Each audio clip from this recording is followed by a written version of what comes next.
Ayan, good morning mga friend! Ngayon nga pala ay lulutuin ko yung natitirang mixed veggies sa aming rep.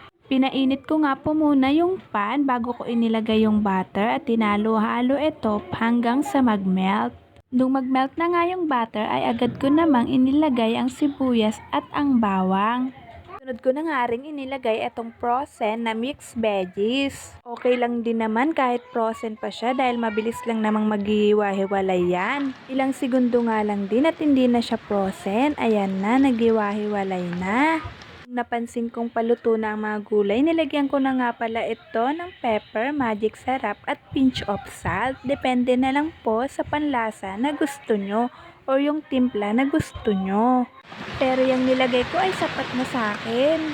Pagkatapos nga ay hinalo-halo ko na rin. Pagkatapos ko nga palang haluin ay tinakpan ko na rin at tinayaan ko na lang siyang kumulo hanggang sa maluto. At ayan, luto na. Tara, kain tayo. Maraming salamat sa panonood.